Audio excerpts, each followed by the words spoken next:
ಗುಬ್ಬಿ ವಿಧಾನಸಭಾ ಕ್ಷೇತ್ರದ ಜನತೆಗೆ 4,000 ಮನೆಗಳನ್ನು ಒದಗಿಸಬೇಕೆಂದು ಸರ್ಕಾರಕ್ಕೆ ಮನವಿ ಸಲ್ಲಿಸಲಾಗಿದೆ ಎಂದು ಶಾಸಕ ಎಸ್ಆರ್ ಶ್ರೀನಿವಾಸ್ ತಿಳಿಸಿದರು. ತಾಲೂಕಿನ ಮುದಿಗೆರೆ, ಏರೂರು, ರಂಗನಾಥಪುರ, ಸಿ. ನಂದಿಹಳ್ಳಿ ಗ್ರಾಮದಲ್ಲಿ ವಿವಿಧ ಅಭಿವೃದ್ಧಿ ಕಾಮಗಾರಿಗಳಿಗೆ ಗುದ್ದಲಿ ಪೂಜೆ ನೆರವೇರಿಸಿ ಮಾತನಾಡಿದ ಅವರು, ವಸತಿ ಯೋಜನೆಯ ಅನುದಾನವನ್ನು ಸರ್ಕಾರ 1.5 ಲಕ್ಷದಿಂದ 3 ಲಕ್ಷಕ್ಕೆ ಏರಿಸಿ ಬಡವರ ಅಭಿವೃದ್ಧಿಗೆ ಯೋಜನೆ ರೂಪಿಸಿದೆ.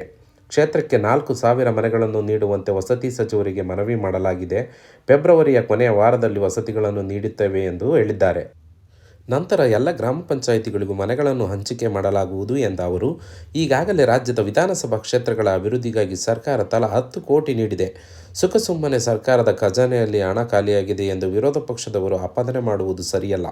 ರಾಜ್ಯಾದ್ಯಂತ ಗ್ರಾಮ ಆಡಳಿತ ಅಧಿಕಾರಿಗಳು ವಿವಿಧ ಬೇಡಿಕೆಗಳನ್ನು ಈಡೇರಿಸುವಂತೆ ಪ್ರತಿಭಟನೆ ನಡೆಸುತ್ತಿದ್ದು, ಸರ್ಕಾರದ ಮಟ್ಟದಲ್ಲಿ ಹಂತ ಹಂತವಾಗಿ ಅವರ ಸಮಸ್ಯೆಗಳನ್ನು ಶೀಘ್ರವಾಗಿ ಪರಿಹರಿಸಲಾಗುವುದು ಎಂದು ತಿಳಿಸಿದರು. ಈ ಸಂದರ್ಭದಲ್ಲಿ ಕಾಂಗ್ರೆಸ್ ತಾಲೂಕು ಅಧ್ಯಕ್ಷ ಕೆಆರ್ ವೆಂಕಟೇಶ್, ಸಿಎಸ್ಪುರ ವಿಎಸ್ಎಸ್ಎನ್ ಅಧ್ಯಕ್ಷ ಜೆಪಿ ಬಸವರಾಜು, ಗ್ರಾಮ ಪಂಚಾಯಿತಿ ಅಧ್ಯಕ್ಷ ಯೋಗೀಶ್ ಮತ್ತು ಸದಸ್ಯರು, ಮುಖಂಡರು, ಗ್ರಾಮಸ್ಥರು ಹಾಜರಿದ್ದರು.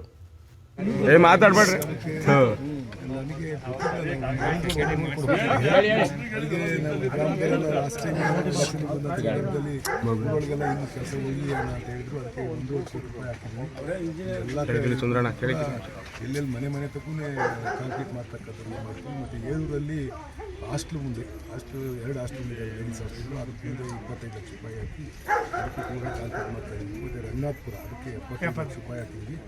ನಂದಿಹಳ್ಳಿ 50 ಲಕ್ಷ ಹಾಕಿದ್ವಿ. ನಂದಿಹಳ್ಳಿ ನಂದಿಹಳ್ಳಿಗೆ ಆಗ ಎರಡು ಗ್ರಾಮಗಳು ಕಾಂಕ್ರೀಟ್ ಮಾಡಿ ಟಾರ್ ಹಾಕಿದ್ದು. ಟಾರ್ ಹಾಕ್ಸಿದ್ರೆ ಟಾರ್ ಎಲ್ಲ ಅದಕ್ಕೆ ಈಗ ಮನೆ ತೆಗೆದು ಡ್ರೈನೇಜು ಮತ್ತು ಸಿ ರಸ್ತೆ ಮಾಡ್ತಾರೆ. ಒಳ್ಳೇದು ದೇವರು ಒಂದು ಶಕ್ತಿ ಕೊಡಿ. ಅಲ್ಲ, ನೀವು 3 ತಿಂಗಳು 6 ತಿಂಗಳು ವಿಷಯ ಮಾತಾಡೋದು ನಾವೇನು ಕೇಳ್ತಿರ್ಲಿಲ್ಲ. 3 ತಿಂಗಳು ನಾನು ಬದಲಾವಣೆ ಮಾಡ್ತೀನಿ ಅಂತ ನನಗೆ ತಾಕತ್ತಿದೆ ಅಂತ ಮಾತಾಡ್ತೀನಿ ಅಂತ ಏನು ತಾಕತ್ತಿದೆ ನನಗೆ ಅಂತ ಮಾತಾಡಿದ್ರೆ ಬದಲಾವಣೆ ಮಾಡ್ತೀನಿ ಅಂತ ಏನು ಹೇಳಿಲ್ಲ. ಅಕಸ್ಮಾತ್ ಏನೋ ಬಾಯಿ ತಪ್ಪೇನೋ ಹೇಳಿದ್ರೆ ಅದೇನು ತಪ್ಪಾಗಿರ್ಬೋದು ಅಷ್ಟೇ. ಅಲ್ಲ, ಅಂಥದ್ದೇನೋ ಪ್ಲ್ಯಾನ್ ನಡೀತಾ ಇದೆ. ಏನು ನಾವು ಯಾವುದು ಪ್ಲ್ಯಾನ್ ಹಾಕ್ಕೊಂಡು ಹೋಗೋದು, ಇಂಡೈರೆಕ್ಟಾಗಿ ಏನೋ ಮಾಡೋಕ್ಕೆ ಹೋಗೋದು, ಅವೇನು ಮಾಡೋದು ಅದಾದರೆ ನೇರವಾಗಿ ಹೇಳ್ಬಿಟ್ಟು ಮಾಡ್ತೀವಿ ಯಾರಿಗೆ ಆಗಲಿ. ನಮ್ಮಲ್ಲಿ ಆ ಒಳಗೆ ಒಂದು ಹೊರಗೆ ಒಂದು ಆ ಥರ ಅದಕ್ಕೆ ನಾನು 6 ತಿಂಗಳು ಚೇಂಜ್ ಮಾಡ್ತೀನಿ. ಇಲ್ಲ ನಮ್ಮ ಶಕ್ತಿ ನಮಗೆಲ್ಲ ನಂದಿಲ್ಲ. ಅಷ್ಟು ಜನಗಳ ಮುಂದೆ ಬಾಯಿ ತಪ್ಪೋದಕ್ಕೆ ಸಾಧ್ಯ ಇಲ್ಲ. ಬಗ್ಗೆ ನನಗೆ ಅಧಿಕೃತ ಖಾತೆ ನಾನೇನು ಓಪನ್ ಮಾಡ್ತೀನಿ. ವಾಟ್ಸಪ್ ಓಪನ್ ಮಾಡೋದು ಗೊತ್ತಿಲ್ಲ.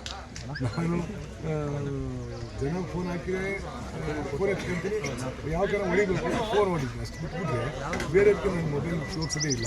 ಅದರಿಂದ ಅಧಿಕೃತವಾಗಿ ಯಾರ್ಯಾರು ನಮ್ಮ ಫೇಕ್ ಅಕೌಂಟ್ ಮಾಡ್ಕೊಂಡು ಹಾಕಿರ್ಬೋದು. ಅಧಿಕೃತ ಅಕೌಂಟ್ ನಾನು ಯಾವುದು ಮಾಡ್ತೀನಿ.